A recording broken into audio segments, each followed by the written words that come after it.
Coming up, 2 men are accused of stealing a van with thousands of dollars worth of tools inside.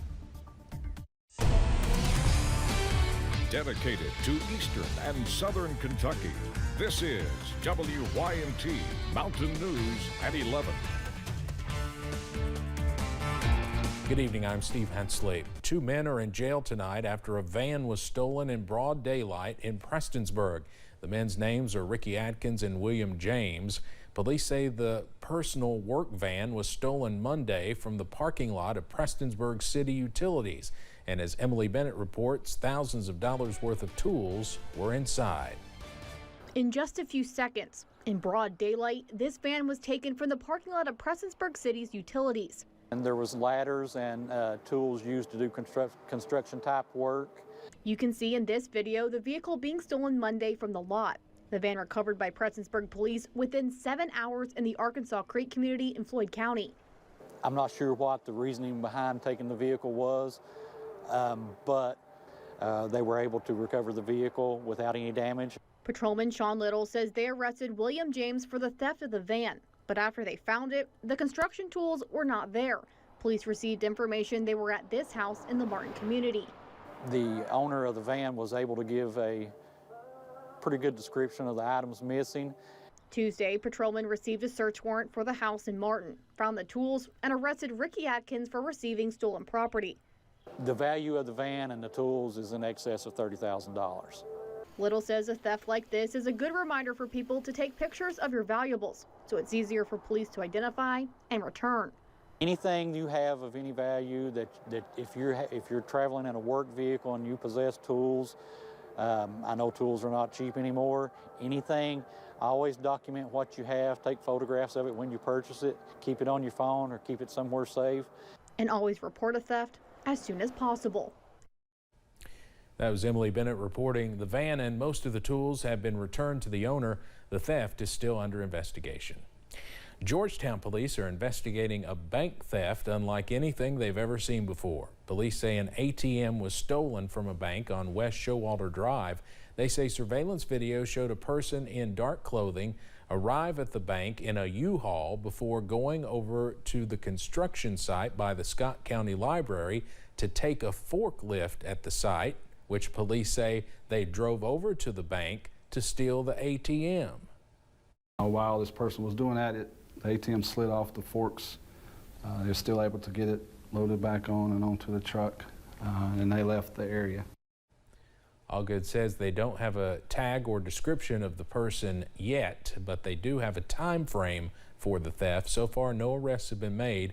If you have any information about what happened, you're asked to contact the Georgetown Police Department at 502-863-7826. When you drop your kids off at school, you expect them to be taken care of and protected. However, rather than participating in school, one student who goes to Lenore Pre-K through 8 in Mingo County, West Virginia, just left the property. Mingo County School Superintendent Dr. Johnny Branch says both internal and independent investigations are ongoing. With the railroad tracks and a busy road so close by, it's an issue parents like Crystal Browning expect to be handled immediately. That's a worrisome issue. If I know anything about our principal and our assistant principal, they're going to up everything now. Parents are hoping for an increase in safety for their children while they are at school, while the school district works to get to the bottom of how this incident occurred. The Kentucky Board of Education has passed a regulation restricting corporal punishment in schools. This new regulation says schools must get written consent from a student's legal guardian to use corporal punishment on them, and that consent must come in the first 5 days of the school year. Before using it, schools must also get verbal consent from the child's guardian. After it is used, the child must get at least 30 minutes of counseling. KBE members say this is a first step toward ending the practice. I'm on record as saying I consider this a barbaric practice. I'm embarrassed that it exists anywhere in the state of Kentucky, and I'm proud that we bring forward a regulation that will limit its practice. The regulation will now be filed with the Legislative Research Commission and is likely to go into effect around July of next year. The board says it does not have the authority to ban corporal punishment altogether. Starting today, eligible Kentuckians can apply for temporary water assistance. The money is being provided through the federal low-income household water assistance program. More than $18 million is available. This is an effort to help people who have fallen behind on their water bills, those who are facing disconnection, and those who have already been disconnected. You can apply through your nearest community action agency, which you can locate on the State Connect website.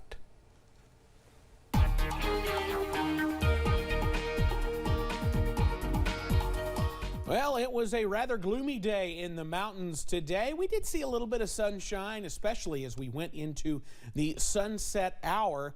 Yes, we actually had a nice sunset in many parts of the mountains, but the clouds continue as of this hour. You see it from our camera at the University of Virginia at Wise. And a few showers still at this hour. In fact, some not far away from Wise right now. We'll show you pinpoint Doppler in just a second. Mid-50s right now at London Corbett Airport. Not looking at too much in the way of the sogginess on the runway there at the airport. Check this out. High temperatures today in many spots, upper 50s to near 60, even a couple of lower 60s. Somerset and Monticello, 63 and 62 respectively. Outside right now, well, we're in the mid and upper 50s still in most places. Now, Jonesville, Virginia already down to 41. Jacksboro at 46. Pinpoint Doppler. There's not a lot to pinpoint here on Pinpoint Doppler, but as we head into Southwest Virginia, places like Norton, over towards parts of Dickinson and Buchanan County, seeing a few showers right now. Everything here pushing on off to the east as we're watching a little bit of new development along that boundary that's moving through. But otherwise, we're going to finish those showers off as we head into the nighttime hours. Showers ending, but a lot of us stay mild, upper 40s for overnight lows with some southwest breezes as well. I'll have the latest on when we could see some even warmer temperatures coming up in just a few minutes. Steve? All right, Evan, thank you. Today's COVID numbers show another big jump in case numbers in Kentucky. The state reported more than 3,300 new cases today, along with 44 new deaths. We are now approaching 11,000 total deaths in the state. Positivity rate continues to tick up, now sitting at 8.5%. The number of people in the hospital and the number on a ventilator are both up, but the number of people in the ICU with COVID is down slightly. You can always find the latest COVID information on our website at WYMT.com. Tomorrow, students in Breathitt County can receive a COVID-19 vaccine starting from 3:30 p.m. till 7:30 p.m. at Breathitt County High School. Students ages 5 to 11 can get the shot. Those are the age groups the school system is focusing on, but any student who's eligible can also receive it. A Breathitt County High School grad tells us he's happy he gets to help out. They contacted me since they knew I was in the area, and I was jumping at the opportunity to come down and be, working for Breathitt because I'm from here, and I always wanted to come back home and work whenever I was finished with PA school, and so I just was giddy whenever I heard that they were doing test for stay and putting on vaccine clinics in Breathitt County. Health experts are still trying to figure out how effective the COVID vaccines are against the new Omicron variant. Well, now that the Omicron variant has emerged, doctors are once again talking about pandemic fatigue. The phrase used to describe feelings of anxiety or despair many may be experiencing as this drags on. With the new variant, many are wondering if that pandemic fatigue will worsen. Public Health Director for the Kentucky River District Health Department, Scott Lockard, says even if we see physical isolation pick back up, it's important not to isolate socially. We all have to be balanced about this. Yes, we should take precautions. We should get vaccinated. We should wear a mask when we're in crowds, but don't socially isolate yourself. Don't become so concerned about COVID that you're doing things that's detrimental to your mental health and your mental well-being. Lockard adds that if you break a bone, no one thinks twice about you seeing a doctor. He says we should look at seeking help for your mental health the same way. A focus on pediatric care in our region is growing with the opening of the first children's hospital in eastern Kentucky. For so many families in this part of the region, the closest pediatric-focused hospital is in Lexington or Huntington, at least a 2-hour drive for some. Kimberly Kagi shares the first look into the new Pikeville Medical Center Children's Hospital and what this means for the youngest patients. It's a lot of space and a ton of cutting-edge technology.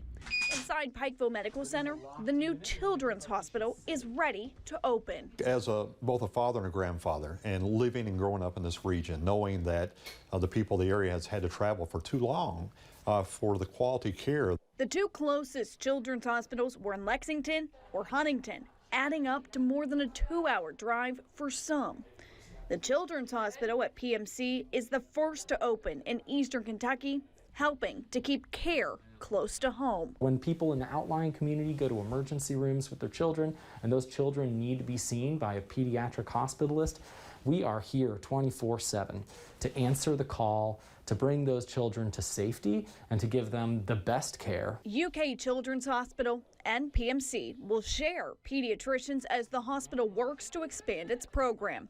The pediatricians will travel to Pikeville on selected days of the month for the clinic, but the hospital side will be staffed 24/7. Through the partnership, we're going to be able to offer those services that, again, people have had to drive for.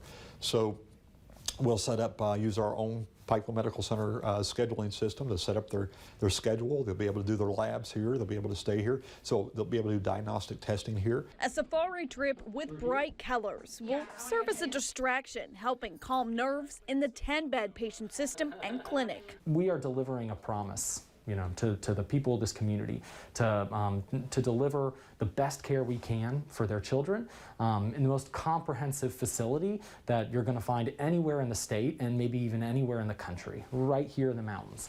Ready to grow and provide quality care to some of the youngest patients.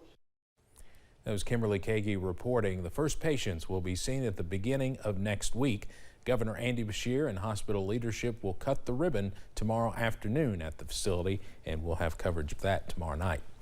One nonprofit in Pike County is preparing for a weekend of giving. The Thankful Hearts Food Pantry in Pikeville is preparing for its 20th Christmas giveaway at the Pikeville Area YMCA. The pantry also invites missionaries from Maryland and North Carolina to come into town and celebrate the season of giving in Eastern Kentucky.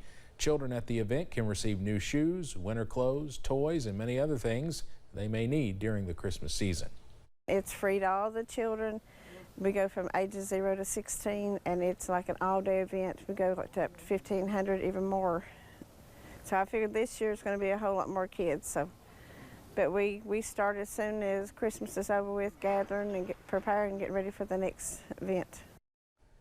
Scott said it's been a blessing to have this giveaway carry on for 2 decades and to help those in need in her hometown.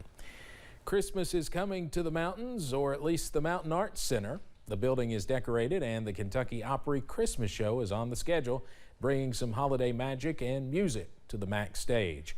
Executive Director Joe Campbell says the event is returning with a little something new to celebrate the season, the Mountain Arts Center way. Didn't get to have them last Christmas, so we're glad to really bring them back, and some new cast members and new faces, and a totally new show, all new Christmas show. Show dates are December 10th through the 12th and December 17th and 18th. Tickets are $18 and available at macarts.com or at the box office.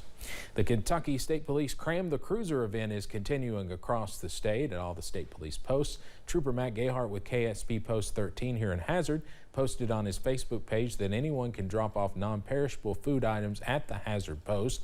The food collected will go to those who are in need throughout the post district. Now on Saturday, KSP will be set up at the Walmart in Hazard from 10 a.m. until 2 p.m. to collect donations. Coming up on Mountain News at 11, we'll take you to a place that has spread holiday cheer in the region for more than 2 decades. Mild and dry weather heading our way to finish up the work week, but are we done with the showers quite yet? I'll have the latest straight ahead.